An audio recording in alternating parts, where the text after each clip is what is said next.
اب جدید خواتین اور یہ جو کچھ اینکر پرسن ہیں، یہ اصل میں نا عورت کو کہتے ہیں تیرے حقوق ہم تجھے لے کے دیں گے۔ مثلاً وہ کون سا حق ہے جو تم نے لے کے دینا ہے؟ میرے نبی کریم صلی اللہ علیہ وسلم اس کو بیٹی بھی بنایا ہے، اس کو بہن بھی بنایا ہے، اس کو ماں بھی بنایا ہے، اسے بیوی کا عالی شان رتبہ بھی عطا فرمایا ہے۔ اور چونکہ بیٹی کا بھی حق بڑا بیان کیا جاتا ہے، بہن کا بھی، ماں کا بھی، اور بیوی کے معاملے میں لوگ سمجھتے ہیں کہ زیادہ بات نہیں کرنی چاہیے، شاید مسئلہ خراب ہو جائے۔ حالانکہ نبی پاک صلی اللہ تعالیٰ علیہ وسلم نے بیوی کے بارے میں پتہ کیا فرمایا؟ فرمایا جب تم نکاح کر لیتے ہو تو اپنا ایمان محفوظ کر لیتے ہو۔ اب میں اس کی شرح نہیں کرتا، اب خود کر لیجئے گا کہ وہ ایک ایسی شخصیت ہوتی ہے کہ جس کی موجودگی میں آپ کا ایمان محفوظ ہے۔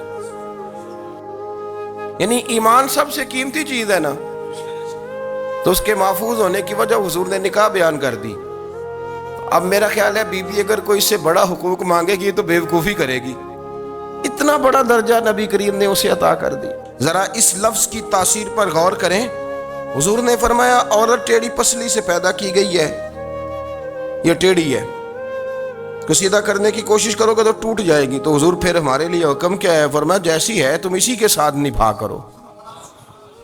آپ سمجھیں کہ اتنا محفوظ حضور نے درجہ دے دیا بی بی کو، اتنا محفوظ کہ فرمایا غلطی بھی ہو تو میرے غلاموں تم اس کے ساتھ نبھا کرو، گزارا کر لو۔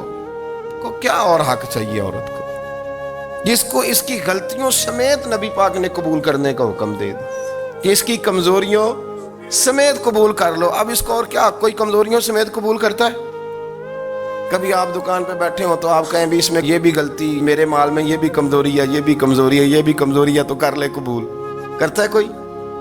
کوئی شخص ایسا ہو جو کسی چیز کی کمزوریاں بیان کر کے کہ اسے قبول کرو؟ پر رسول کریم صلی اللہ تعالیٰ علیہ وسلم نے نا ہمیں سبق دیا، حضور نے ہمیں درس دیا، نبی پاک نے ہمیں پیغام دیا۔ فرمایا یہ ٹیڑھی ہے، سیدھی کرنے کی کوشش کرو گے تو بیچاری ٹوٹ جائے گی، تو اس کے ساتھ نبھا کر جاؤ۔ حضرت عبداللہ ابن عمر رضی اللہ تعالیٰ عنہ کی اہلیہ بیمار تھی، تو جلدی جلدی سے وہ آئے، تو جب بہت جلدی ہو، سفر بڑا شدید تھا، تو آپ نے جلدی سے نماز ادا کی، جلدی سے چلے۔ آپ کے خادم کہنے لگے حضور خیریت ہے؟ فرمایا میری بیوی بیمار ہے۔ تو اس نے عرض کی حضور آپ کی اہلیہ بیمار ہے، تو آپ نے نماز بھی جلدی سے پڑھی، سفر بھی جلدی جلدی کیا۔ تو فرمانے لگے یہ وہ چیزیں ہیں جو ہمیں مدینے والے رسول نے سکھائی ہیں۔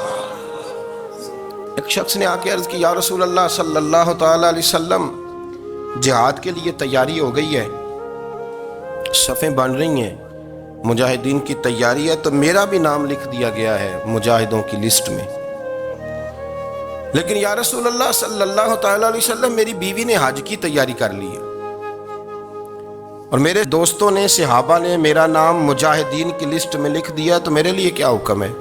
یہ بخاری مسلم ہے۔ تو نبی پاک صلی اللہ تعالیٰ علیہ وسلم نے فرمایا جہاد پہ کوئی اور چلا جائے گا تو بیوی کے ساتھ حج کرنے جا، اسے محرم کی ضرورت ہے، وہ تیرے بغیر کیسے جائے گی؟ مجاہدین کو تو اور مجاہد مل جائے گا، پر تو اپنی بیوی کے ساتھ جانا۔ نبی پاک صلی اللہ علیہ وسلم نے مرد کو محافظ بنایا ہے، عورت کو مرد کا قیدی نہیں بنایا، بلکہ عورت کو حفاظت عطا کی اور مرد کو اس کا محافظ بنایا۔ اب بچیاں آزاد ہونا چاہتی ہیں، اور آزادی بھی وہ والی کہ جو بنیادی طور پر آزادی نہیں، فحاشی ہے۔ میں نے بہت پہلے کہا ہے کہ اسلام بیٹیوں کو قیمتی سمجھتا ہے۔ جس بندے کے پاس 20 تولے سونا ہو وہ چوک میں لے کے نہیں آتا، وہ قیمتی چیز ہے، اس نے چھپا کے رکھی ہوتی ہے۔ تو جو نبی پاک صلی اللہ علیہ وسلم کا کلمہ پڑھنے والے بیویاں، اسلام انہیں قیمتی سمجھتا ہے، کہتا ہے کہ تم قیمتی ہو لہذا گھر کے اندر رہو، تم باہر نہ آؤ۔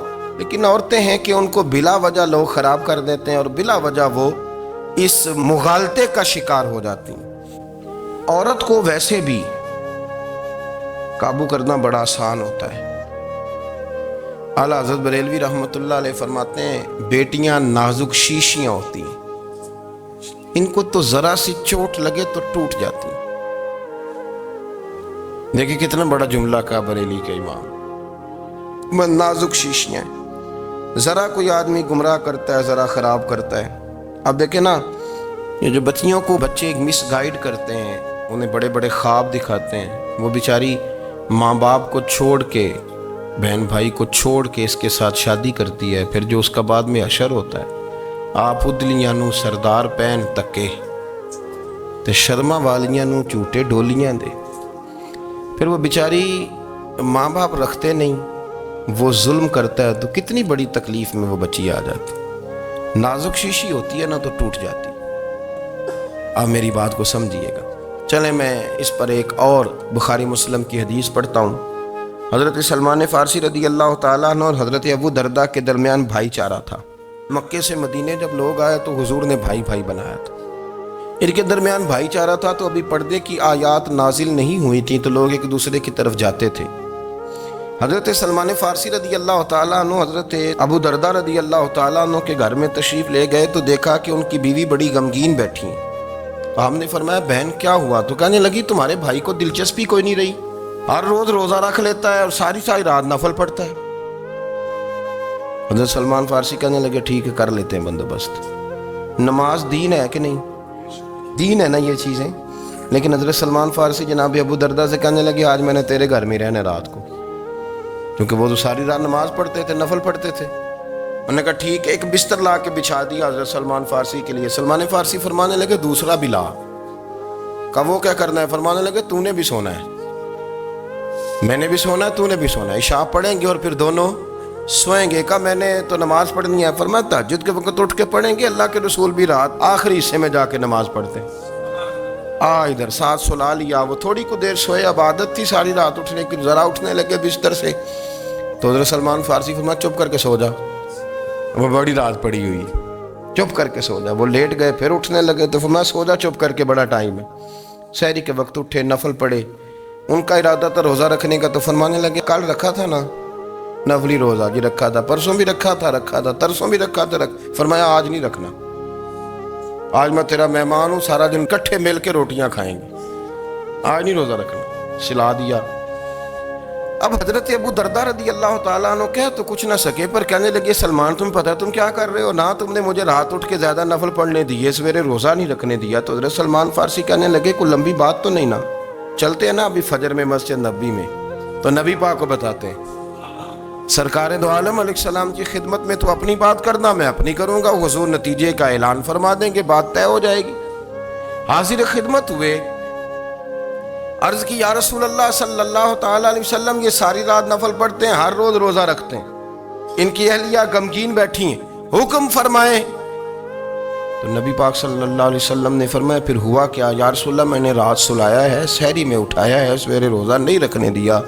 نبی پاک نے فرمایا سلمان فارسی نے ٹھیک کیا، سلمان فارسی نے ٹھیک کیا۔ پھر حضور نے فرمایا، نبی کریم نے فرمایا ابو درداء تیرے اوپر اگر اللہ کا حق ہے، اس کے رسول کا حق ہے، دین کا حق ہے، تو فرمایا تیری آنکھ کا بھی تیرے اوپر حق ہے، تیرے وجود کا بھی تیرے اوپر حق ہے۔ یہ حضور نے فرمایا تیرے بچوں کا بھی تیرے اوپر حق ہے، تیری بیوی کا بھی تیرے اوپر حق۔ اس حق کو بھی سمجھے، حقوق اللہ بھی ہیں، پر تیری آنکھ کا بھی تیرے اوپر کیا مانا کہ تیری آنکھ سونا چاہتی ہے تو اسے سلا بھی، تیرے وجود کا بھی تیرے اوپر حق ہے، تو تیرا وجود آرام کرنا چاہتا ہے تو اسے آرام بھی کرا۔ اور پھر وہاں نبی پاک صلی اللہ علیہ وسلم نے فرمایا میں تم سب، سننا یہ لفظ حدیث کے، حضور نے اسی موقع پر فرمایا میں تم سب سے زیادہ اپنے رب کو جانتا ہوں اور میں تم سب سے بڑھ کر اپنے رب سے ڈرتا ہوں۔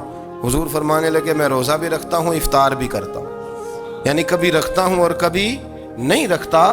فرمایا میں نفل بھی پڑھتا ہوں اور اپنی بیویوں کو وقت بھی دیتا ہوں۔ سرکار مسجد میں بھی آتے تھے، نواسوں کے ساتھ کھیلا بھی کرتے، ان کے ساتھ پیار بھی کرتے، تو اتنے بڑے حقوق حضور نے بیان فرمائے عورتوں